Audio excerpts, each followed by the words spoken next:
E aí, pessoal, tudo bem? Eu sou o Rodrigo, tutor de vocês da matéria de álgebra linear e eu vou gravar essa aula aqui sobre uma revisão, né? Espaços, subespaços e transformações. Então vamos nessa, né? Primeiro, para a gente definir o que é um espaço e um subespaço, a gente tem que entender o que é um vetor. Basicamente, o vetor ele é uma seta, ele é uma coordenada, um ponto num espaço, um espaço de 3, 2, 4, não importa quantas dimensões, ele é uma coisa que aponta uma coordenada. E parte do ponto neutro, né? A gente define esse vetor como essa coordenada, ela sempre sai do centro e vai para um ponto. E a gente também diz que qualquer vetor que tem o mesmo tamanho e aponta para a mesma direção é o mesmo vetor. Todos esses aqui são U. Por quê? Porque eles são todos iguais, eles todos estão apontando para o mesmo lugar e eles só estão um deslocamento desse U. Ó. É como se eu estivesse pegando esse U e trazendo para cá. Ok, a gente tem a forma matricial de representar, que são essas duas. A gente tem a matriz linha e a matriz coluna para representar vetores. E por último, a gente tem a forma padrão, né, que a gente vê de coordenadas mesmo. Ponto A, B, ABC nas três dimensões, etc. Vamos lá então. O que é um espaço vetorial? O espaço vetorial ele é um lugar que os vetores operam.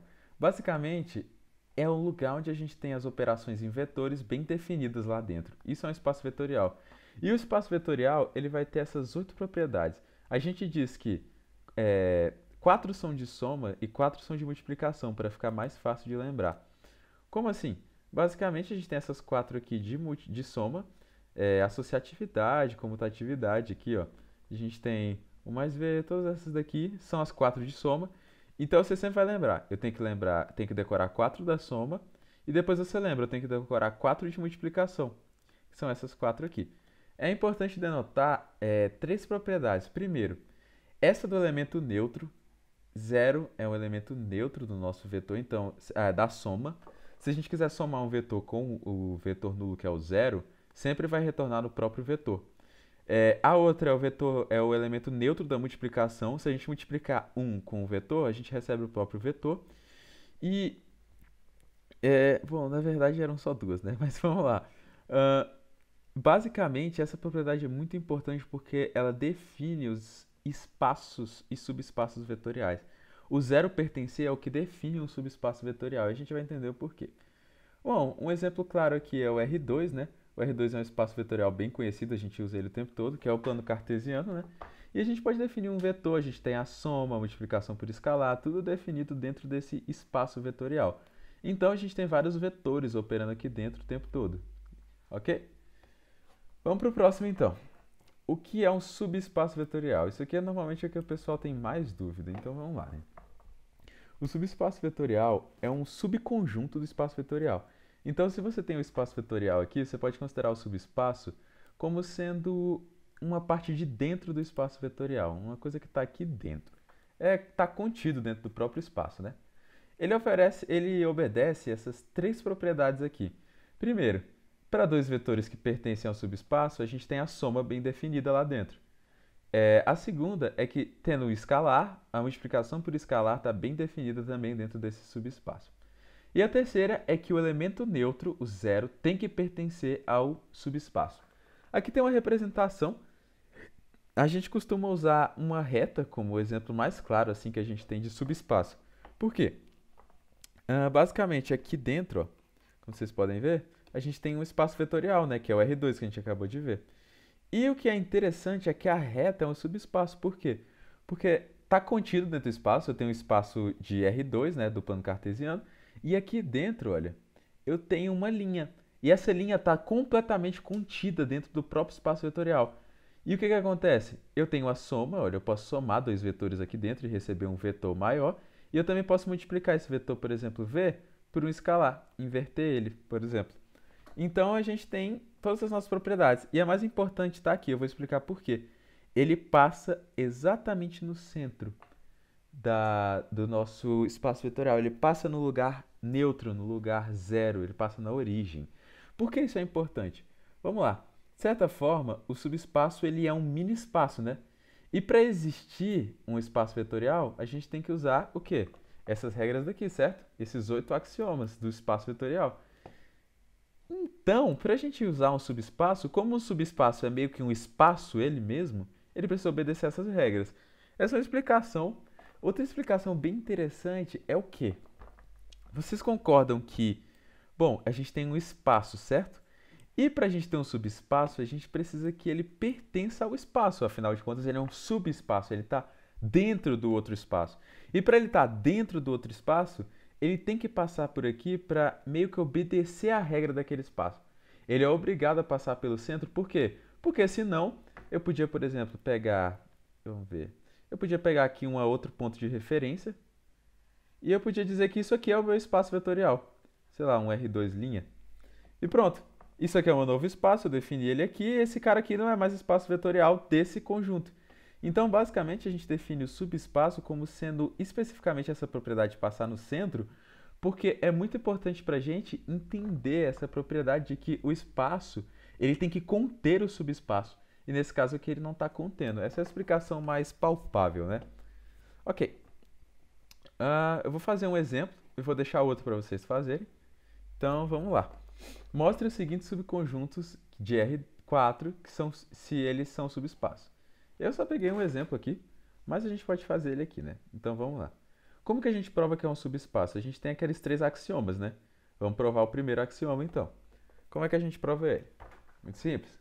Vamos lá. A gente tem que ter um vetor e outro vetor pertencente a W, ao nosso subespaço, tal que a gente tem a soma deles dois também definida dentro desse subespaço. Ok, antes de eu prosseguir, eu quero mostrar para vocês por que isso aqui é tão interessante. Basicamente, vamos voltar nesse gráfico que eu deixei vazio aqui. Se eu fizer um subespaço aqui, no caso eu vou fazer uma reta. Esse aqui vai ser o meu subespaço W. Bom, se eu tenho um vetor aqui, que é o vetor U, e aí eu tenho outro vetor aqui que eu vou chamar de vetor V. Se eu somar esses dois vetores, o que eu vou receber? Somando um com o outro, eu recebo aqui um vetor U mais V, certo? A soma dos dois vetores. E vocês concordam que esse vetor e esse outro vetor, quando eu somo eles dois, eu estou pegando e ele ainda está dentro do meu subespaço? Ó? Ele ainda está dentro da linha. O que seria quebrar essa regra? Vamos supor que eu tenho esse vetor U. E aí agora eu crio um vetor W aqui para fora. Se eu somar U mais W, o que eu vou receber? Eu vou receber um vetor, ó, que ele está saindo bem aqui assim. Chamar ele de, sei lá, U mais W. Vocês conseguem perceber que basicamente esse vetor não está dentro do meu subespaço? Ele não está aqui dentro, olha. Vocês podem ver que quando eu somei um e o outro, ele está fora do meu subespaço. Ele até está dentro do meu espaço vetorial, que é o R2, mas ele não está dentro da linha. Então ele não está dentro do próprio espaço vetorial, que é a linha. Ele não está dentro do subespaço. Por isso, a soma tem que estar contida. Por quê? Se eu somar dois vetores e eles não estiverem aqui dentro desse espaço, ele não pertence. Essa é a lógica dessa propriedade, por que ela existe. Então vamos lá. Eu vou primeiro criar o vetor U. Vou dizer que ele é um vetor x1, y1, z1 e t1. E eu vou pegar também um vetor v, x2, y2, z2 e t2, ok? Bom, o que a gente pode fazer? Tem duas aproximações diferentes para esse cálculo. Eu vou usar a primeira aqui, que vai ser o quê? Bom, a gente tem que somar e eles têm que pertencer, certo? Então, o que a gente faz? A gente primeiro soma eles. A gente coloca U mais V, ok? E aí a gente soma eles dois aqui, basicamente. Se a gente somar, né, a gente soma coordenada com coordenada, então fica x1 mais x2, y1 mais y2, z1 mais z2, t1 mais t2, ok? E agora que a gente tem o vetor resultante dessa soma, o que a gente faz? A gente aplica essa propriedade aqui, ó, que ele diz, a primeira coordenada mais a segunda tem que dar zero. Então, o que a gente faz? A gente escreve que x1 mais x2 mais y1 mais y2 tem que ser igual a... Opa! Tem que ser igual a zero. Ok? E a segunda propriedade... Bom, se a gente desenvolver esse cara aqui antes de ir, a gente faz o quê? A gente pode permutar esses malucos de lugar e vai ficar o quê? x1 mais y1 mais x2 mais y2. Bom, esse cara aqui, a gente sabe que ele pertence a W, e esse cara aqui ele também pertence a W. Por quê? A soma está definida, e a gente sabe que x2 mais y2 vai pertencer a W, já que né, eu estou somando essa coordenada com ela mesma. Então, a gente tem que esse cara pertence e esse cara pertence. Então, isso aqui é igual a zero. Esse cara daqui é igual a zero e esse cara daqui é igual a zero, porque eles pertencem ao espaço. Logo, a gente tem que sim, ele pertence a W. A segunda aproximação que a gente pode ter, vou colocar aqui um adendo, é o quê? A gente já aplica as propriedades nesses vetores que eu criei. Eu disse que o é x1, y1 e z1 e basicamente, o que a gente faz? A gente aplica já direto no U. A gente pode pegar e transformar o vetor. A gente sabe que x1 mais y1 é igual a zero. Então, x1 é igual a menos y1.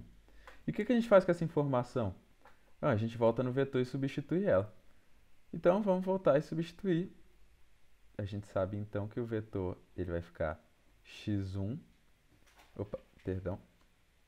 O vetor vai ficar menos y1 y1, z1 e t1. E agora a gente aplica a segunda propriedade também.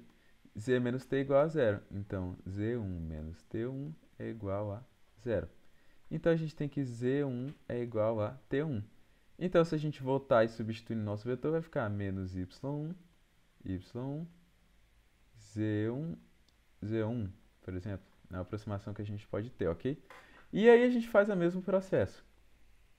Bom, se a gente fizer a mesma coisa com o nosso segundo vetor, né? O que a gente vai ter? Bom, a gente vai ter basicamente menos y2, y2, z2 e z2, ok? Se a gente somar esses dois caras, eles ainda vão pertencer? Bom, vamos somar os dois então. A gente basicamente pega aqui menos y1, y1, z1, z1 e soma com o nosso segundo vetor. Menos y2, y2, z2, z2. Ok?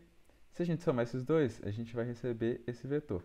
Menos y1, menos y2, y1 mais y2, z1 mais z2 e z1 mais z2. E esse cara aqui, ele também pertence? Bom, a gente vai ver o seguinte, né? A gente percebe o quê? Se a gente dá uma olhadinha, ó, esse cara aqui é esse cara aqui negativo. E o que a gente tinha visto? A gente basicamente tinha visto que a propriedade desse vetor é que a nossa soma dos dois vetores tem que dar zero. Então, se eu somar esse cara aqui com esse cara daqui, vai dar zero? Vai. Então, já obedeceu a primeira propriedade. E a segunda propriedade é que esse cara aqui é igual a esse cara daqui. Ou seja, se eu diminuir os dois, eles têm que dar zero. Se eu diminuir esse desse, ele dá zero. Então, o que a gente conclui? A gente conclui que ele também pertence ao nosso subespaço, ok? As duas aproximações são válidas, então tanto faz a que você escolher. O importante é entender o que está acontecendo. Bom, com essa de lado aqui, eu posso voltar para a nossa propriedade anterior, né? Que vai ser o seguinte. Z menos t tem que ser igual a zero. Então, vamos pegar esse cara menos esse cara e ver se ele dá zero, né? Então, vamos lá. Z1 mais Z2 menos T1 mais T2 tem que ser igual a zero. E aí, o que a gente faz? Rearranja de novo. Fica Z1 menos T1 mais Z2 menos T2. Isso aqui é igual a zero. E aí é a mesma aproximação do anterior, né? A gente tem Z2, T2, Z1, T1. Esse cara aqui, ele pertence, ele está bem definido. Esse cara aqui também pertence, está bem definido. Basicamente, isso aqui vai dar zero, isso aqui vai dar zero. Logo, a gente também tem zero, ok? A gente prova a primeira propriedade assim. Se quiser continuar com essa daqui, é só fazer a mesma lógica para a próxima propriedade. Vai ser o seguinte. Na minha segunda propriedade, eu tenho que K vezes U tem que pertencer a W. Então, vamos lá. Se eu multiplicar, vai ficar K vezes x1, K vezes Y1, K vezes Z1, K vezes T1. K vezes T1. Ok. Fazendo isso daqui, a gente aplica agora a propriedade do subespaço vetorial. Então vai ficar kx1 mais ky1 tem que ser igual a zero. Beleza. Se a gente resolver isso daqui, né, a gente vai ter que kx1 mais y1 tem que ser igual a zero. E esse cara daqui, a gente sabe que ele vai dar zero. Então, a lógica é que, sim, isso aqui pertence ao nosso espaço. E a segunda propriedade é que kz1 menos kt1 tem que ser igual a zero, ok? Então, se a gente colocar o k em evidência de novo, vai ficar kz1 menos t1 igual a zero. Mesma lógica, esse cara aqui pertence ao próprio W. Isso aqui a gente já sabe que vai dar zero também, se a gente aplicar a propriedade. Então, está respeitando a nossa condição. Ok, então a gente aprovou, ele também pertence a W. Falta a última propriedade. Qual que é a última propriedade então? 0 pertence a W? Vamos ver. O vetor 0, 0, 0, 0, ele pertence a W? Para checar, a gente só tem que fazer o seguinte. 0 mais 0 é igual a 0? Sim. Então, ok. E 0 menos 0 é igual a 0? Sim. Então, pertence a W, a gente tem as três propriedades cumpridas. Logo, respondendo a questão, a gente tem que, sim, isso é um subespaço vetorial do R4.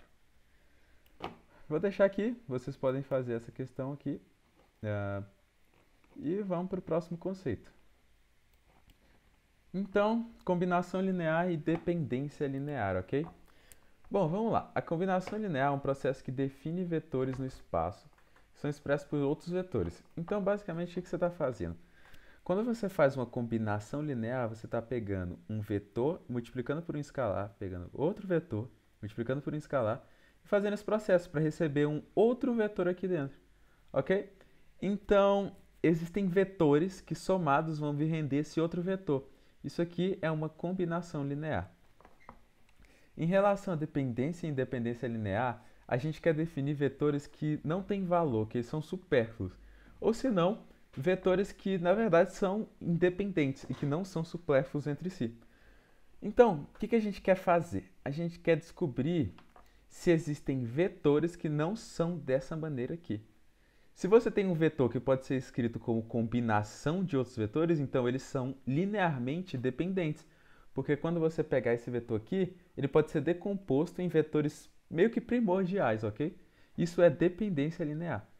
Independência linear é quando esses vetores não são dependentes, quando você pode receber eles. Como a gente define uma independência linear? Basicamente, a gente define quando a gente faz uma combinação linear e a gente resulta no vetor nulo. Ou seja, como os vetores não são nulos, só tem uma coisa que pode fazer isso aqui. A1 é igual a A2, que é igual a A3, que é igual a AN, que tudo isso é igual a zero. Por quê? Porque a gente tem vários vetores, todos eles não têm nenhuma dependência. A gente vai ver que eles são linearmente dependentes se algum desses A's aqui ele for diferente de zero. Porque aí a gente vai ter o quê? A gente vai ter uma combinação ali que no meio não resulta nessa independência linear. A gente não está levando no vetor nulo. A gente está levando numa dependência linear. Vamos ver. Vou elucidar isso aqui melhor para vocês. Vamos verificar se isso aqui é linearmente dependente ou não. Vamos lá. A gente define o vetor nulo e a gente faz essa combinação linear. A mais B mais C e multiplica pelos vetores que a gente tem aqui. Ok? Vamos lá. 0, 0 é igual a mais A, B mais C e 2C mais C. Então vamos lá. Se a gente somar esse cara com esse cara com esse cara, a gente recebe esse aqui. E aqui no final, A mais C também. Ok, temos esses dois aqui. Vamos igualar essa função. Então vamos lá. A mais B mais 2C é igual a zero e A mais C é igual a zero. A gente pode dizer que A é igual a menos C, ok? Então, vamos substituir de volta na primeira equação. Como A é igual a menos C, então vamos lá, menos C mais B mais 2C é igual a zero. B mais C é igual a zero, B é igual a menos C. Se a gente substituir isso de volta no sistema, a gente tem o quê? A igual a menos C, B igual a menos C, e a gente pode definir que C é uma variável livre, ok? Vocês lembram disso aqui, né? O lambda, basicamente a gente tem C como uma variável livre. Eu posso escrever A como sendo menos lambda, B como sendo menos lambda e C como sendo lambda. Já estão percebendo onde isso vai dar? Basicamente, eu tenho que essas duas variáveis aqui criam esse meu C aqui. Como assim? Vamos voltar lá no sistema original. Esse daqui, certo? Se a gente perceber e jogar de volta os valores de A, B e C, o que a gente vai receber? Isso daqui. Se a gente jogar esse cara aqui para o outro lado, a gente vai ficar com esse sistema daqui, certo? Se a gente multiplicar todo mundo, se a gente dividir todo mundo por esse fator em comum aqui, o que a gente vai receber? 2, 1 é igual a 1, 1 mais 1, 0. Ou seja, esse vetor aqui pode ser escrito como a combinação desses dois vetores aqui. Ou seja, esse vetor é linearmente dependente desses dois vetores, ok? Então, o que a gente pode inferir? O cara que for nossa variável livre vai estar associado com com o nosso vetor dependente, ok? É isso que vocês vão ver. Então, basicamente, quem está associado com o meu C? Quem está associado com o meu C é o vetor 2, 1. Logo, 2, 1 é dependente desses dois caras. É assim que funciona a dependência linear. Ok, vamos para a base de um espaço então. O que é a base de um espaço vetorial? A gente quer encontrar um conjunto de vetores que, quando eu juntar eles, eu consigo criar qualquer outro vetor naquele espaço vetorial. Então, o que é a base de um espaço vetorial? Basicamente, você quer achar um conjunto de vetores que vai gerar o meu espaço. Vou mostrar para vocês o que isso aqui significa já já. Vai ficar bem melhor. Mas a gente se prende a essa definição aqui, né? Um conjunto de vetores ele só vai ser uma base se, primeiro, eles forem todos linearmente independentes e, segundo, se esse conjunto de vetores aqui gerar o meu próprio espaço vetorial. Ou seja, se esse conjunto de vetores gera todos os vetores que eu tenho em V. Vamos lá. Se temos um espaço de n dimensões, sua base tem exatamente n vetores e qualquer conjunto com mais que n vetores terá pelo menos um vetor linearmente dependente. O que isso significa? Basicamente, se eu tenho, sei lá, o R2, eu tenho que ter uma base que seja o quê? Dois vetores. Eu tenho que ter V1, V2. Se eu tiver uma base que é assim, V1, V2 e V3, ela não é base. Por quê? Porque um desses três vetores vai ser linearmente dependente. Isso é basicamente um teorema e vocês podem provar ele. Mas o que a gente diz é que um espaço com n dimensões vai ter n vetores para sua base, ok? Vamos lá. O que a gente vai enxergar então? Basicamente, a gente tem esse conjunto aqui. Eu vou mostrar para vocês o que isso significa. Eu defini esses dois vetores no R2, o vetor V e o vetor U, ok? Eles estão definidos aqui no GeoGebra. Então, vamos enxergar o seguinte. Eu tenho essa transformação linear aqui, ó. Eu tenho essa combinação, perdão. O que é essa combinação linear aqui? Eu tenho que um escalar A vezes o meu vetor mais B vezes esse vetor vai gerar esse outro vetor W. Se eu mexer aqui nesse cara, olha que interessante. Basicamente, quando eu vou mudando o meu escalar, ó, a posição do meu W vai se alterando. Ó, aqui ele vai crescendo, vai ficando maior, dependendo do vetor que eu vou colocando. E aí, vocês vão perceber uma coisa bem interessante comigo aqui. Esses dois vetores, quando eles se combinam, eu consigo ir gerando, ó, vários vetores. Olha só. Consigo gerar esse cara e esse cara. Se eu for mudando o valor de A, ó, eu vou começando a inverter esse cara, até ele chegar para o outro lado. Se eu for mudando o valor de B, ó, ele vai começando a vir até aqui. Aí eu vou aumentando o valor de A, ele vai subindo de novo. E aumentando o valor de B, ele volta para o lugar de origem que ele está. O que a gente percebe? esse processo, ó, ele vai varrendo o nosso plano, ó. Ele vai colocando todas as coordenadas do nosso plano, ó. Ele vai gerando o nosso espaço. Isso significa a nossa segunda propriedade aqui, ó. O conjunto de vetores gera o nosso espaço vetorial? Como vocês podem ver, sim, gera. Por quê? Esses dois vetores geram no R2 todo, no nosso plano cartesiano, todos os vetores. Se eu pegasse esses números e fosse arranjando eles de maneiras diferentes, eu ia gerando aqui todos os vetores que existem no meu espaço inteiro. Então, esses dois vetorizinhos aqui, o vetor V e o vetor U, geram pra gente o nosso espaço completo, ok? Por que é importante eles não serem linearmente dependentes? Vamos supor o seguinte, vou tirar esse vetor U daqui e vou colocar esse vetor T. Imagina o seguinte agora, eu tenho esses dois vetores, o vetor V e o vetor T. Bom, a gente claramente consegue enxergar que o vetor T é linearmente dependente do vetor V, certo? Porque o vetor T é uma multiplicação do vetor V, por exemplo. O que a gente pode perceber, então, de interessante? Eu fiz essa outra transformação aqui, ó. Perdão, essa outra combinação linear, que é o quê? Um escalar A vezes esse vetor T, mais um escalar B vezes o nosso vetor V. O que a gente enxerga de interessante aqui? Quando eu habilito essa transformação linear, olha que interessante. Eu tenho um conjunto linearmente dependente, ó. Esses dois vetores são linearmente dependentes. E eles estão dentro do meu R2.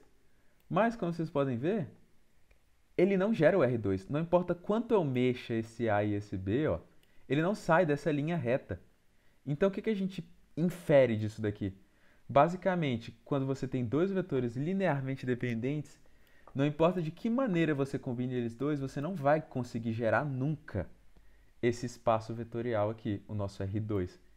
Então, eles serem linearmente independentes é extremamente importante para quê? Para você conseguir gerar o seu espaço vetorial.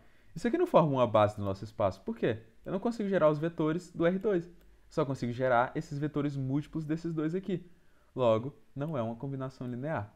Não é perdão, não é uma base do nosso espaço.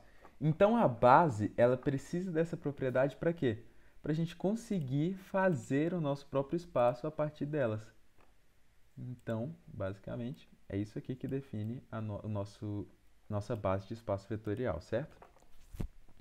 Ok, então, tendo definido o que é a base de um espaço vetorial e como ela se comporta a partir dessas duas propriedades aqui e de como elas se comportam uma com a outra, a gente pode definir a mudança de base, ok? Bom, o que é a mudança de base? A mudança de base é basicamente o quê? Você tem, por exemplo, deixa eu pegar aqui. Você tem, por exemplo, o seu R2 aqui. E aí, você tem a base canônica, né? Aí você tem o nosso 0, 1 e o nosso 1, 0, ok?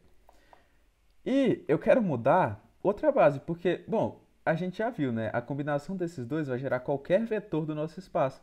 Mas eu posso pegar e falar que esses caras aqui, ó, são a minha outra base, sei lá, vou chamar eles de V e de U. Eles também geram, a gente acabou de ver que esses dois carinhas aqui geram qualquer outro vetor do meu espaço, então eles também podem ser uma base, além da canônica.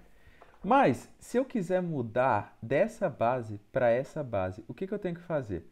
Bom, vamos lá, né? Basicamente, para a gente mudar de uma base B' para uma base B, sendo que B' é B1, B2, B3, esses vetores aqui, e B é V1, V2, Vn, a gente vai fazer o quê? A gente vai pegar de onde a gente está saindo, a gente está saindo da base B', e aonde a gente está chegando? Na base B. E o que a gente vai fazer? A gente vai fazer uma combinação linear. A gente sabe que esse vetor, como a gente já viu, esse vetor aqui, por exemplo, pode ser expresso como uma combinação desse cara aqui, do 0, 1, com esse cara aqui, 1, 0. Eu consigo expressar ele como esse cara. Então, o que eu posso fazer? Eu posso escrever esse vetor da minha base que eu estou saindo como uma combinação da base que eu estou querendo chegar. Então, qual é o macete que eu explico para vocês aqui? Esse cara desse lado vai ser sempre de onde você está saindo. Eu estou saindo da base B'. E esses caras desse lado aqui são os vetores da base que você está querendo chegar. Eu estou saindo de B' e chegando em B. Então a gente vai fazer uma combinação. E aí, a gente vai ter A11, A21, AN1, A1N, A2N, ANN. O que isso significa? As posições das linhas meio que estão trocadas, ó. Isso aqui está dizendo para mim que é a linha N. Mas isso aqui não é a linha N, aparentemente é a coluna N, né? Então o que a gente tem que fazer? A gente vai resolver todos esses sistemas e quando a gente achar cada um desses coeficientes, a gente vai colocar ele numa matriz e transpor ela, ok? Então, vocês vão pegar esses coeficientes aqui, A11, A21, e vai transpor, vai colocar eles no lugar desses dois aqui. Por exemplo, A21 troca com 1, 2, a N1 troca com A1N, vai trocando eles de lugar, e a gente recebe essa matriz daqui, ok? Essa é a minha matriz mudança de base. É a matriz que expressa a mudança geral de uma base para outra, ok? No meu espaço. Então, se eu tenho uma base B' e quero mudar para a base B, eu vou escrever essa matriz aqui. E como a gente pode definir se eu quiser mudar da base B para a base B'? Muito simples. Se você inverter essa matriz aqui, ó, que a gente acabou de descobrir, B' para B, você basicamente recebe a minha matriz B para B'. Agora você está saindo dessa base aqui e vindo para essa. E outra propriedade importante da mudança de base é essa daqui, que é para isso que ela serve, inclusive. Se eu tenho um vetor que está na minha base beta' e eu multiplico por essa matriz transformação de base beta' para B, eu vou receber um vetor na base B, ok? Tem um macete bem interessante que a gente costuma fazer para lembrar, que é o seguinte. B' com B' vai cortar. E aí vai sobrar só o quê? O meu vetor na base B, ok? Então, quando você tem uma matriz escrita desse jeito, você corta e recebe o seu vetor na base que você quer, ok? Então, isso aqui é um macete legal para você lembrar qual é a matriz de transformação de base que você tem que achar para multiplicar um vetor com ela e receber o vetor na outra base. Então, para que serve tudo isso aqui de mudança de base? É para isso aqui. Essa aqui é a serventia. Você quer uma matriz que, quando você multiplicar por um vetor na sua base normal, você vai achar o seu vetor na outra base. Como a gente enxerga isso aqui? Muito simples. Eu vou fazer aqui do lado, fica mais fácil. Se eu tenho aqui o meu espaço vetorial e eu tenho aqui a minha base canônica, se eu tiver um vetor qualquer aqui, V, eu pegar esse vetor V que está na minha base canônica aqui, vou colocar C de canônica, e multiplicar por esse cara, eu vou achar o meu outro vetor na minha base N aqui, que eu vou dizer. Basicamente, eu consigo achar esse vetor escrito nessa base daqui, ok? É isso que a mudança de base faz. A mudança de base é meio que uma transformação. Eu pego os meus vetores originais aqui da base, eu multiplico o meu vetor por uma matriz e eu recebo ele transformado na minha outra base. Para isso que serve a mudança de base, ok? Ok, pessoal. Agora vamos passar para a parte de transformações lineares, ok? Primeiro, o que é a transformação linear? Ela é meio que uma espécie de função. Ela é uma transformação de fato. Para quem aí já fez matemática discreta, é como se fosse uma relação. A gente basicamente está transformando elementos de um espaço em elementos de outro espaço. Então, por exemplo, vamos supor que eu tenho aqui o R2. E aí eu tenho o meu espaço do R2 aqui. E aí, eu tenho aqui do outro lado o meu R3. Opa. O meu R3. Aqui a gente pode ver uma espécie de vetor saindo aqui assim. Com coordenadas aqui, aqui e aqui para trás, né? Bom, a gente tem o R2 no R3. O que é? Vamos supor que eu tenho um vetor aqui.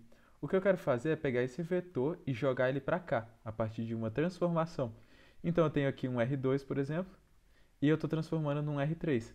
É isso que a transformação linear faz. Ela pega um vetor, linearmente joga esse vetor para outro espaço. Pode ser espaço do mesmo tamanho, pode ser de R2 para R2, pode ser no espaço de matrizes 2 por 2 para matrizes de outro tipo, NN, não importa.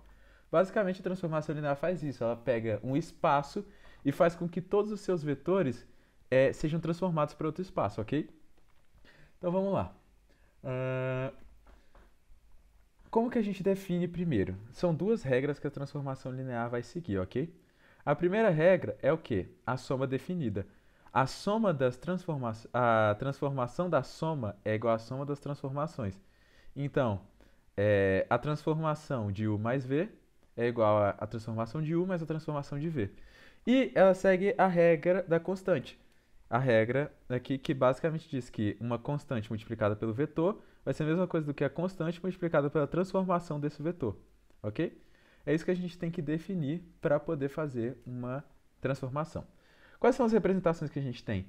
A gente tem essa daqui, temos a transformação do espaço V no espaço W, tal que T da transformação é igual a isso aqui, basicamente. Pode ser várias representações, mas essa aqui é a mais comum. Ou a gente também tem essa daqui. A gente tem um vetor U, e aí ele é transformado por T no vetor U'. Esses dois aqui são a mesma coisa, ok? Vamos lá. A gente consegue descobrir uma transformação. Como que a gente pode descobrir uma transformação e o que que ela faz? Primeiro vamos dizer o seguinte. A gente tem um vetor V pertencente ao nosso espaço principal. Por exemplo, um R2, que eu mostrei anteriormente. E esse vetor V é x1, x2 até xn, ok? O que que a gente pode dizer? Se eu tenho um espaço vetorial, eu posso dizer que esse espaço vetorial ele é gerado por V1, V2 até Vn. Esses são os vetores que são base do nosso espaço vetorial, que a gente acabou de ver, certo? E eu posso dizer que todos esses vetores, se eu combinar eles linearmente, fazer uma combinação linear, eu posso receber o quê? Esse vetor aqui qualquer. Ou seja, eu tenho um vetor qualquer, x1, x2 até xn, que pertence ao meu espaço, e eu posso dizer que esse vetor V, ele é uma combinação linear da minha base. Então eu tenho aqui os vetores da minha base, V1, V2, V3, e todos esses vetores combinados com as minhas coordenadas vão me gerar o quê? O próprio vetor. Como a gente pode enxergar isso aqui para ficar mais lúcido? Imagina o vetor x, y, ok? Como que eu posso escrever esse vetor como uma base, dizendo que é a minha base canônica? Minha base canônica é igual a 1, 0 e 0, 1. O que eu posso fazer com esses caras? Se eu quiser escrever o vetor xy como uma combinação linear da base canônica do R2, o que eu posso fazer? Eu posso dizer o seguinte, ó. Eu posso pegar, como diz que a minha base é igual a 1, 0, 0, 1. Posso pegar esse cara daqui e fazer o que com ele? Combinar ele linearmente. Como assim? Com as coordenadas eu tenho x e y, né? Eu posso escrever isso como sendo como? X vezes 1, 0, mais y vezes 0, 1, correto? Isso aqui vai render o que para mim? Que xy é igual a xy. Ou seja, eu peguei a minha base aqui, e eu transformei ela, peguei ela, fiz uma combinação linear e transformei no meu vetor qualquer que pertence ao R2, ok? Então, basicamente isso que a gente está fazendo quando a gente está descobrindo uma transformação linear. Ok. O que a gente vai fazer então com essa informação? Eu tenho um vetor qualquer que pertence ao meu espaço V e eu quero descobrir quem é que é o meu espaço W. Eu vou dizer que o meu espaço W ele é composto por todas as transformações desse vetor. Porque o que vai acontecer? Se eu pegar a minha base V1 e eu transformar ela, é claro, né, a transformação de V em W, se eu fizer isso daqui, pegar o meu vetor da minha base, meu primeiro vetor da base, o que eu vou receber? Vou receber um vetor W qualquer aqui, né? Que ele é o quê? O meu vetor, a transformação do meu vetor. Então vamos lá. Eu também posso fazer isso com o vetor 2. Se eu transformar ele, eu vou receber o quê? A transformação de V2. Isso vai me dar o quê? Vai me dar um W2, que é o quê? Esse W2 é uma base de W. Então, se você... O que eu estou querendo dizer com isso? Se você pega a base de V e transforma, aplica uma transformação no seu espaço gerador, o que você recebe? Você recebe a base de W, ok? Você recebe os vetores da base de W. Então vamos continuar. A partir desse raciocínio, o que eu fiz? Peguei aqui o meu vetor da base V e apliquei transformação dos dois lados. Se a gente usar as propriedades de transformação que a gente acabou de ver, né, a soma bem definida e a multiplicação por constante, o que a gente pode fazer? A gente pode separar cada um desses aqui em uma soma. Então vai ficar t de x1v1, x2v2 e assim por diante. E aí o que eu posso fazer? Eu posso pegar cada um desses x aqui e eu posso colocar para fora como se fosse uma constante. Então o que vai acontecer? Eu vou ter que a transformação desse vetor é o quê? x1 vezes t de v1 mais x2 vezes t de v2 e assim até n, ok? Vamos lá. Como que isso aqui fica exemplificado? Eu trouxe esse exemplo aqui, fica bem claro, ok? O que a gente vai fazer? Ele deu pra gente que existe uma transformação t de R2 em R3. Tal que a gente tem isso aqui. O t de 1, 0 é igual a 2 menos 1 e 0. E o t de 0, 1 é igual a 0, 0 e 1. O que a gente faz então? A gente pega um vetor qualquer, ó. Esse v aqui, ele pertence ao meu... ele pertence ao meu R2, ok? Então eu tenho que V pertence a R2, que é o meu espaço inicial. E eu quero chegar no meu R3, com uma transformação. O que a gente faz então? V é o quê? X vezes 1, 0 mais x, y vezes 0, 1. A gente acabou de estudar ali, né? É só pegar as coordenadas do meu vetor e multiplicar pelo vetor da base. Aplica a transformação dos dois lados. T de V vai ser o quê? X vezes T de 1, 0 e y vezes T de 0, 1. Ok. Qual que é a transformação de 1, 0? 2 menos 1 e 0. Qual que é a transformação de 0, 1? 0, 0 e 1. Então, se eu vim aqui para o lado, aqui do lado, basicamente, o que a gente tem? O que eu acabei de falar. Transformei os meus vetores da base. Se eu passar para dentro aqui, a gente recebe isso daqui e somando, a gente acha isso daqui. Essa é a nossa transformação, ok? Então, toda vez que vocês querem descobrir uma transformação, o que vocês vão fazer? Vocês vão pegar um... É o passo a passo, né? Vocês vão pegar primeiro, um vetor pertencente ao nosso espaço inicial, né? Um vetor pertencente ao nosso espaço inicial. Vocês vão fazer uma combinação linear para achar esse vetor, V aqui. E em terceiro, vocês vão aplicar uma transformação linear dos dois lados. Esse passo a passo aqui é bem simples para a gente descobrir o que é uma transformação, ok? Próximo assunto é kernel, núcleo. O que é o kernel? O que é o núcleo da transformação? O núcleo da nossa transformação nada mais é do que todos os vetores que, quando eu aplico a minha transformação neles, vão me render o quê? O vetor nulo. É simples assim.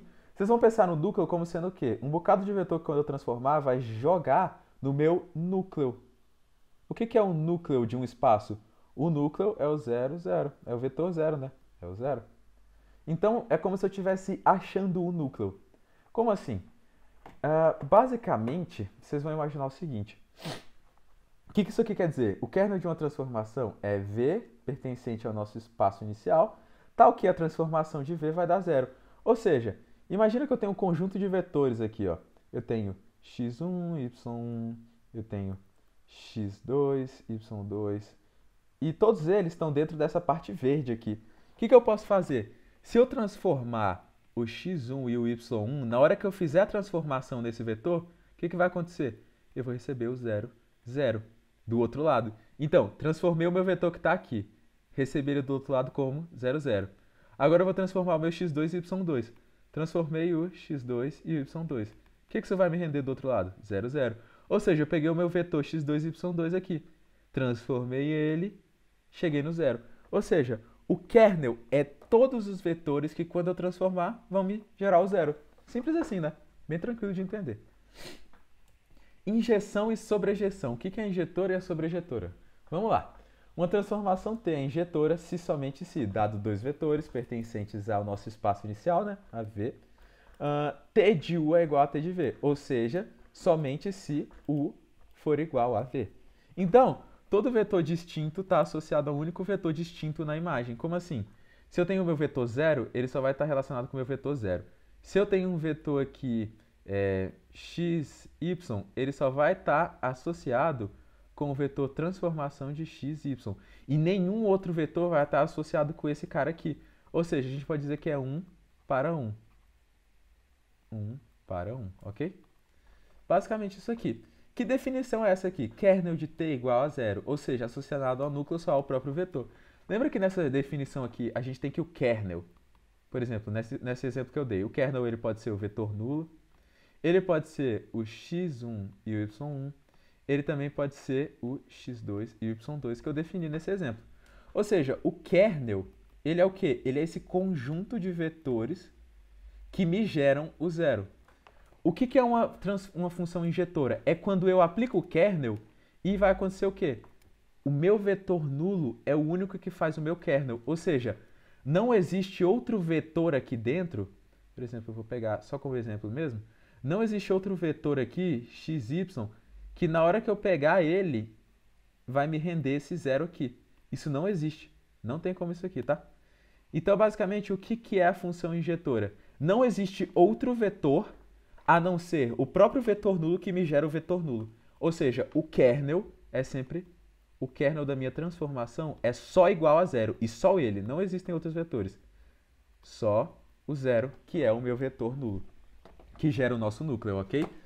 Beleza. Então, a gente já tem definido isso daqui. Para ser injetora, o kernel tem que ser igual a zero. Bom lembrar, sim.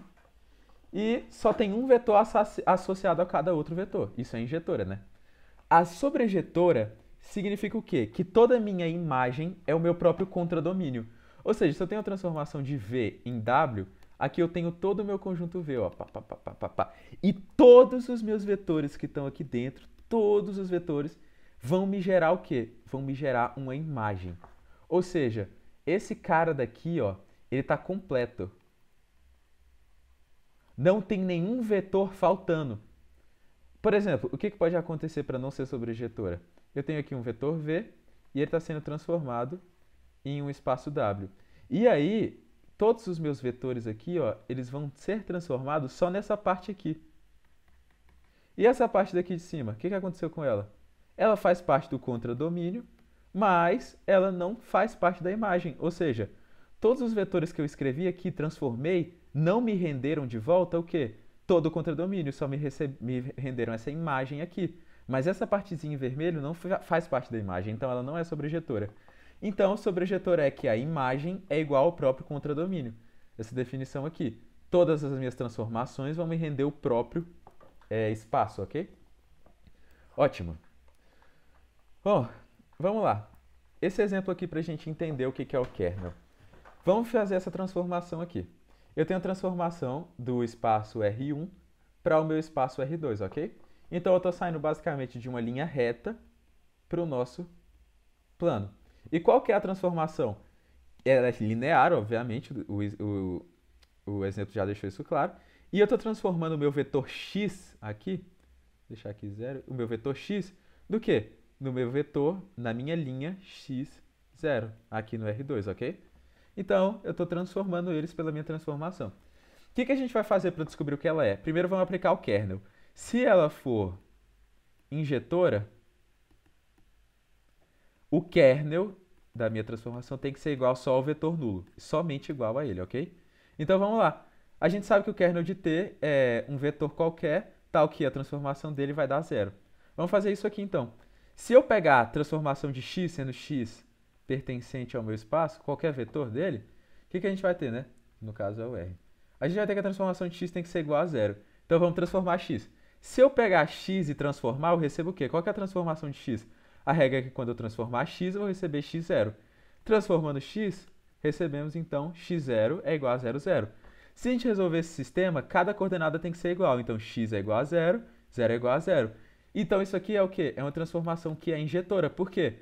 Porque todos os vetores que são associados ao meu vetor nulo são o quê? O vetor 0, 0. Por quê? X é sempre igual a 0. Isso aqui sempre acontece. X é sempre igual a 0. Logo, se x é sempre igual a 0, então a gente tem o vetor 0, 0 como sendo sempre o nosso kernel. Vocês podem enxergar como sendo isso aqui, ó. R2, R. Eu tenho aqui o meu vetor 0, e aí o 0 vai estar associado com o meu 0, 0 aqui do outro lado.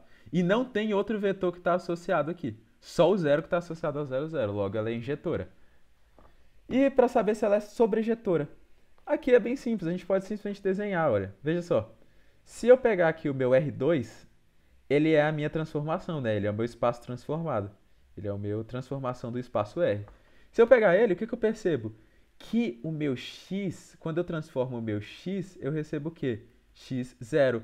Ou seja, todos os pontos são o quê? Y igual a zero e x. Só que vocês percebem o seguinte, quem é o meu contradomínio? Meu contradomínio, ele é o quê? Ele é o xy, ou seja, todos os pontos desse espaço aqui. Mas eu só estou usando que pontos? O que estão em cima do meu eixo x. Então, eu não estou usando essa parte. Logo, a imagem é diferente do meu contradomínio. Então, ela não é sobrejetora, ok? Essa é a análise que você tem que fazer. Bem simples, né? Então, vamos ver dois teoremas complementares aqui importantes. Se eu tenho uma transformação de um espaço no outro, a dimensão do meu kernel de T mais a dimensão da minha imagem de T é igual à dimensão de V. Ou seja, se eu pegar a dimensão do kernel mais a imagem, eu tenho a dimensão do meu espaço inicial. Nesse exemplo aqui fica bem claro, né? Qual que é a dimensão do meu kernel? Vocês concordam que o nosso kernel aqui, ele tem que o kernel de T é realmente igual a zero? O que isso significa, então? Se o kernel de T é igual a zero, significa que a dimensão também é igual a zero. A dimensão do kernel de T também é igual a zero. Por quê? Porque não existe dimensão do vetor nulo. O vetor nulo não tem dimensão, afinal de contas ele é um ponto. Então a dimensão dele é zero. E qual que é a dimensão da nossa imagem? Nossa imagem, ó, ela tem uma dimensão, ó. Percebam, percebam. A gente tem duas dimensões aqui, y e x. Mas eu só estou usando uma dimensão, ó. Eu só estou usando uma reta. Então, qual que é a dimensão da minha imagem? A dimensão da imagem é 1, porque eu tenho uma linha, né? Que é uma dimensão. Se eu pegar 0 mais 1, eu vou receber o quê? 1. E se a gente ver, eu estou no R1. Ou seja, a dimensão do espaço é igual à dimensão do kernel mais a dimensão da imagem. E esse teorema ele é mais que complementar. Por quê? Porque a gente tem um teorema mais importante aqui. Se a dimensão de um espaço é igual à dimensão do espaço da transformação, T é injetora. Ou seja, se eu tenho a transformação de V em W e a dimensão desse cara é igual à dimensão desse cara aqui, então a gente tem que T é injetora se e somente se T também é sobrejetora. Como que a gente faz isso aqui? A gente vai pensar o seguinte, se ela é injetora, o que a gente pode dizer? Como ela é injetora, a gente sabe que o kernel de T é igual a zero, ou seja, a dimensão do kernel também é igual a zero. E o que vai acontecer? Pelo primeiro teorema, a dimensão do kernel mais a dimensão da imagem tem que ser igual à dimensão do meu V. E aí o que a gente vai perceber? Bom, eu tenho a dimensão do meu kernel como sendo zero. E pelo teorema, a gente sabe que isso aqui tem que dar o meu espaço inicial. Então, a dimensão da minha imagem tem que ser igual à dimensão do meu espaço inicial. Então, a dimensão do meu espaço vai ser igual à própria dimensão da imagem aqui do outro lado. E o que implica a dimensão da imagem ser igual? Lá no começo a gente disse que a dimensão de V é igual à dimensão de W, que é o meu contradomínio. E a dimensão de V também é igual à dimensão da minha imagem. E, por isso aqui, a gente pode implicar que a dimensão da imagem é igual à dimensão do meu contradomínio, do meu W, ok? E se eles dois têm a mesma dimensão, ele vai ter a mesma base. Então, existe uma base para a minha imagem e existe uma base para o meu subespaço, para o meu espaço vetorial W. Logo, se ela é injetora e as dimensões são iguais, eu consigo chegar na conclusão de que ela também é sobrejetora. E fica como exercício para vocês também. Se a gente sair da sobrejetora, a gente chega na injetora. Ou seja, se a gente tem a dimensão de um igual ao outro, se T é injetora, ela também é sobrejetora. Não necessariamente as dimensões serem iguais implica que ela é injetora ou sobrejetora, não tem nada a ver. O que a gente pode inferir é simplesmente que, se ela é injetora, ela automaticamente é sobrejetora. Você não precisa provar o outro. Então, se dimensão desse é igual a esse, ela ser injetora implica que ela é sobrejetora, ok? Se ela é sobrejetora e injetora, a gente chama isso de isomorfismo. isomorfismo e ela também é bijetora, né? Mesma coisa. Isso é basicamente um isomorfismo. Então, se a professora pedir para provar se ela é um isomorfismo, vocês têm que provar esses teoremas aqui, tá? Que ela é sobrejetora e injetora ao mesmo tempo. Ok. Próximo, a gente vai falar da transformação em uma matriz, ok? O que é a transformação em forma de matriz? A gente pode pegar uma transformação que está naquele formato que a gente viu, T de um vetor vai ser igual a x, y, z mais x, e assim por diante, né? Uma transformação qualquer. E a gente pode transformar ela numa forma de matriz. Como? Primeiro, vamos falar que desse espaço V aqui, a gente tem como sendo esse conjunto de vetores aqui, Vn, como sendo a nossa base, ok? E o que a gente vai fazer? W1, W2 até Wm vai ser base do quê? Do meu outro espaço. Então, esses caras aqui são a minha base de V e esses caras daqui são a minha base de W, ok? Então vamos lá, o que a gente vai fazer? A gente vai fazer o seguinte. Eu sei que se eu transformar um vetor de V, transformar um vetor que pertence ao meu espaço inicial, essa transformação vai pertencer ao meu espaço final. Afinal de contas, eu peguei o meu espaço inicial V e transformei em um vetor do meu espaço W final. Então vamos lá. A transformação de V em W vai me gerar o quê? Um vetor que pertence a W. Então, eu posso fazer o quê? Eu sei que W1, W2 até Wn são o quê? São base do meu espaço W. E se é base, a gente já definiu o quê? Que eu posso pegar essa base e eu posso escrever ela como combinação linear de um vetor que pertence ao meu espaço. Pertence a W. Quem é esse vetor? Uma transformação do meu vetor inicial. Então, o que a gente pode fazer? A gente pode escrever dessa maneira aqui. A transformação do meu vetor vai levar em A11 vezes o meu vetor da base. A21 vezes o vetor da base até AM1 vetor da base, ok? E eu posso fazer isso para N termos, ok? Se vocês perceberem, ó, é a mesma regra. De onde eu estou saindo do espaço V, onde eu estou chegando no espaço W, ok? Então, o que a gente está vendo? Lembram lá em cima que a gente falou da matriz de transformação de bases? De base B para B'? É basicamente isso. Eu estou saindo de uma transformação no espaço V e chegando no meu espaço W, ok? E vai seguir aquela mesma regra. A gente vai ter os coeficientes aqui e quando a gente transpor eles, a gente vai chegar na nossa matriz aqui, ó. Ó, vejam, eu peguei o meu AM1, transformei, veio para cá. Eu peguei esse A1N e troquei com o M1. Então, eles vieram e trocaram de lugar, ok? É basicamente isso que eu tenho que fazer. Então, sabendo disso aqui, né, o que a gente vai fazer? A gente vai resolver esse sistema aqui. Transformação do meu vetor do espaço vai ser igual a combinação. E resolvendo esse sistema, a gente chega nessa matriz aqui. Isso aqui é a matriz transformação, ok? De uma base para outra, de uma base do espaço para o outro espaço. Então, a gente pode achar a matriz que é a transformação. Vamos deixar isso aqui mais claro. Vamos supor que a gente tem uma matriz. Vamos supor o seguinte. A gente tem a base canônica aqui. A gente tem a transformação. Vamos supor que a gente tem essa transformação aqui. E eu tenho uma transformação de R3 para R2. Todos eles na base canônica. A base canônica do R3 e a base canônica do R2. Ó. Perceba. Essa é a transformação definida nessas bases. O que a gente pode fazer? A gente pode usar esse sisteminha aqui e resolver esse sistema para achar qual que é a nossa matriz transformação. Mas, se a base for canônica, existe uma propriedade bem interessante. Se eu estiver transformando da base canônica para canônica, eu posso seguir só uma regrinha, que vai ser o quê? A minha matriz vai ser esses coeficientes aqui, ó. Ó, esses coeficientes daqui. Menos 2, 4. Se eu pegar eles e jogar, vai ser a minha matriz de transformação. Perceba, olha. 2, 1 e menos 1 é a minha primeira coordenada aqui, ó. 2, 1, menos 1. E a minha segunda linha é definida por 3, menos 2 e 4, ó. 3, menos 2 e 4. Então, a gente consegue, para a base canônica, definir essa regrinha interessante, que a transformação na forma de matriz é só pegar e colocar nessa forma daqui, ok? Como é que eu mostro isso aqui para vocês? Vai ser o seguinte, vamos fazer aquele exemplo ali atrás, para vocês enxergarem melhor, ok?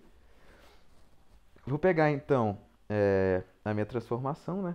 Que vai ser o quê? Minha transformação de R3 para R2, tal que vai ser transformação de x, y, z, vai ser igual a 2x mais y menos z e 3x menos 2y mais 4z. 3x menos 2y mais 4z, ok? Beleza, escrevemos ali. O que a gente vai fazer agora? A gente vai pegar esse cara e vai resolver um sistema. Que sistema seria esse? Bom, eu basicamente tenho que resolver esse maluco aqui. Eu sei que, pelo teorema anterior, se eu transformar a minha base em um espaço, eu vou receber o quê? A base no outro espaço, ok? Então, o que eu posso fazer? Eu posso escrever um sistema dessa maneira aqui, ó. 3 de 1, 0, 0, a transformação de 1, 0, 0, a transformação de 0, 1, 0 e a transformação de 0, 0, 1. Isso vai ser igual ao quê? Isso vai ser igual a, basicamente, um vetor escrito com a base do outro espaço. Então, eu posso escrever como isso aqui sendo... eu posso escrever isso aqui como sendo um coeficiente, né, qualquer, verdade? A1, 1 vezes o meu vetor dessa base aqui, que seria o 1 e o 0, mais o A2, 1 vezes o 0, 1. Depois, A1, 2 vezes 1, 0, mais A2, 2 vezes 0, 1. E aqui, mesma coisa. A1, 3 vezes 1, 0, mais A2, 3 vezes 0, 1. Ok? Como a gente resolve esse sistema? Bom, a gente tem que primeiro calcular a transformação desses vetores aqui, né? Qual que é a transformação de 1, 0, 0? Vai ser igual ao quê? Vai ser igual a, pela definição ali em cima, 2 vezes 1 mais 0 menos 0. Ok? E isso aqui, 2 vezes 1 mais 0 menos 0. E 3 vezes 1 menos 2 vezes 0 mais 4 vezes 0. Essa é a minha primeira transformação, né? Então, a transformação desse cara aqui vai ser igual ao quê? Vai ser igual a 2, 3. Maravilha. Qual que é a transformação do meu vetor 0, 1, 0? Vai ser o quê? Vai ser 2 vezes 0 mais 1 vezes 1 mais menos 1 vezes 0, ok? E isso aqui em conjunto com 3 vezes 0 menos 2 vezes 1 mais 4 vezes 0. Isso aqui vai render para a gente o vetor 1 menos 2. E a transformação do meu vetor 0, 0, 1 vai ser igual a quê? Vai ser igual a 2 vezes 0 mais 1 vezes 0 mais menos 1 vezes 1. Ok? E isso aqui, vírgula, 3 vezes 0 menos 2 vezes 0 mais 4 vezes 1. Maravilha. Basicamente isso aqui que a gente vai ter. Então, a nossa transformação vai ser igual a menos 1 e 4. Ok, recebemos esses caras. Agora a gente vai pegar isso daqui e a gente vai substituir aqui embaixo. A gente vai substituir cada um desses pelos vetores que a gente encontrou. Então, o que a gente vai fazer? Vamos substituir. Quem que é t de 1, 0, 0? É 2 e 3. Então, vai ficar aqui 2 e 3 é igual a 1 vezes 1, 0, mais A2, 1 vezes 0, 1. Ok. Próximo vetor que a gente tem, a transformação de 0, 1, 0, 1 e menos 2, vai ser igual a 1, 2 vezes 1, 0, mais A2, 2 vezes 0, 1. E a gente tem o último aqui, né? Menos 1 e 4. Menos 1 e 4 vai ser igual a 1, 3, vezes 1, 0, mais A, 2, 3, 0, 1. Ok? Se a gente resolver esse sistema, ó, a gente vai ter o seguinte. A gente vai ter basicamente que 2, 3 vai ser igual a A1, 1 e A2, 1. 1 e menos 2 vai ser igual a A1, 2 e A2, 2. E menos 1 e 4 vai me render o A1, 3 e o A2, 3. Ok? Se a gente igualar isso daqui, o que a gente vai receber? A gente vai receber que A1, 1 é igual a 2, A2, 1 é igual a 3, A1, 2 vai ser igual a 1, A2, 2 vai ser igual a menos 2 e A1, 3 é igual a menos 1, A2, 3 é igual a 4. Ok. A gente pode montar uma matriz com esses caras, ó. A1, 1, A1, 2, A2, 2, A2, 1, A1, 3, A2, 3. E se a gente substituir aqui todos esses valores, a gente vai receber o seguinte. E se a gente pegar esse cara aqui, ó, perceba o seguinte. 2, 1 e menos 1 condiz aqui com o que a gente tinha achado. 2, 1 e menos 1. E 3 menos 2 e 4. 3 menos 2 e 4. Ou seja, é assim que você acha a transformação de uma base. Certinho? Isso aqui é bem importante de entender. Parte mais complicada, assim, de transformação. E a gente tem uma transformação composta, né? A transformação composta é bem tranquila, só passar por cima aqui. Bom, se a gente tem uma transformação 1 aqui, uma transformação 1 aqui e uma transformação 2 aqui, a transformação 1 está indo de V em W e a transformação 2 está indo de W em U. Então é como se estivesse acontecendo isso aqui, ó. Eu tenho V sendo transformado em W e aí eu tenho W sendo transformado em U também, por essas duas transformações. O que eu posso fazer? Eu posso pular esse passo aqui, ó, e partir direto para quê? Eu posso partir direto de uma transformação do meu espaço V para o meu espaço U. Como que eu faço isso? Simples, com a composta, a transformação composta de 1 com 2, ok? E vem invertido assim mesmo. A transformação composta de 1 com 2, ou seja, desse com esse para esse com esse, é o quê? É a gente pegar esse cara e fazer essa simbologia aqui, T2 para T1, de V para U. Que vai ser o quê? Vai ser a matriz transformação que a gente acabou de encontrar, certo? Essa que eu acabei de mostrar para vocês, de B para gama e de alfa para B. Como que isso aqui funciona? Tem um macetezinho meio idiota assim que a gente pode fazer, que é o seguinte: se eu quero achar uma transformação de uma base gama para de uma base alfa para minha base gama, saindo de V para U, o que eu tenho que fazer? Eu tenho que multiplicar por um que vai ter a base B em cima e embaixo para fazer aquele macete que eu mostrei para vocês. Corta, corta, vai sobrar o quê? Esse cara e esse cara. E quando eu cortar, esse símbolo de multiplicação aqui vira essa bola esquisita aqui. Bem estranho, né? Idiota, mas isso aqui é basicamente a definição da composta de T1 com T2. Então, se eu quero a composta de T1 com T2, eu tenho que escrever invertido. Fica T2, bolinha T1, ok? E a gente tem que achar a transformação da base beta para gama e a alfa para beta para a gente fazer isso daqui, ok? Um exemplo bem claro é esse daqui. Vamos supor que eu tenho essa transformação aqui da base alfa para beta, T1. E eu tenho essa aqui de beta para gama. Eu tenho que arranjar de um jeito que eu fique o quê? Que eu corte esse beta com esse beta, certo? Então o que você tem que fazer?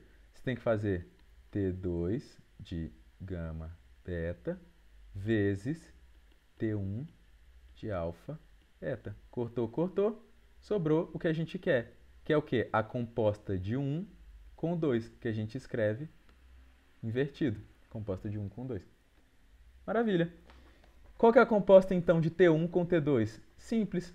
Vai ser esse cara aqui, T2, multiplicado com T1. Certo?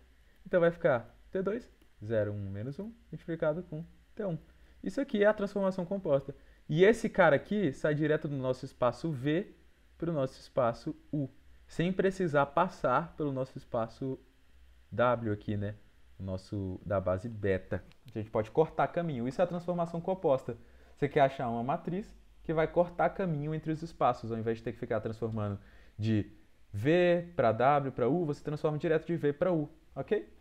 E é isso aí, galera. Espero que vocês tenham gostado. Qualquer dúvida pode me mandar mensagem e eu vou estar disponibilizando aí depois um resumo para vocês, ok? É isso aí. Valeu. Tamo junto.